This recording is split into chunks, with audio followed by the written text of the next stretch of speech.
Hi friends, நான் உங்கள் திலகா. இது சாட்டர்டே ஈவினிங் போல் எடுத்த வீடியோங்க. நம்ம ஊரில் 2 நாளாக விடாமல் மழை பெஞ்சிட்டே இருந்ததுங்க. மழை வந்ததுனால யாருமே வேலைக்கும் போக முடியல. எல்லாருமே வீட்டில் தாங்க இருந்தோம்.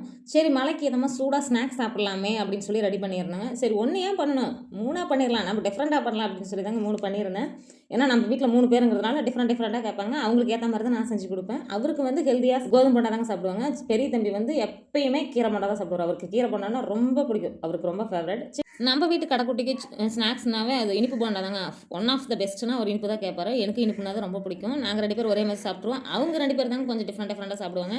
அவங்களுக்கு ஏற்ற மாதிரியே நாங்கள் செஞ்சு கொடுப்போம். நம்ம காட்டில் இருக்கிற கீரை, பச்சை மிளகா, முருங்கைக்கீரை, கருவேப்பிலை அதெல்லாம் கொண்டு வந்து தாங்க நான் சமைச்சிருந்தேன். தண்டு கீரை, முருங்கைக்கீரை, முட்டைலாம் போட்டு செஞ்சோன்னா அப்படியே அந்த போண்டா பார்க்குறதுக்கு அவ்வளோ சாஃப்டாக பஃபியாக இருக்கும். 4 என்னங்க 40 சாப்பிடலாம். அந்த அளவுக்கு டேஸ்ட்டாக இருக்கும். நீங்கள் முட்டை மட்டும் போட்டு செஞ்சு சாப்பிடுங்க, அந்த அளவுக்கு டேஸ்ட்டாக இருக்கும். சுவையான டீயோட ஸ்நாக்ஸ் சாப்பிட்டா சூப்பராக இருக்குங்க. அந்த அளவுக்கு டேஸ்ட்டாக இருக்கும்.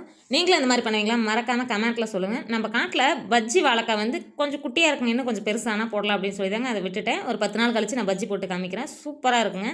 ஓகே ஃப்ரெண்ட்ஸ், நம்ம வீடியோ பிடிச்சிருந்தா லைக் பண்ணுங்கள், ஷேர் பண்ணுங்கள், கமெண்ட் பண்ணுங்கள். மறக்காம திலகா குமார் சேனலை சப்ஸ்கிரைப் பண்ணுங்கள். மீண்டும் அடுத்த வீடியோவில் பார்க்கலாம். பாய்.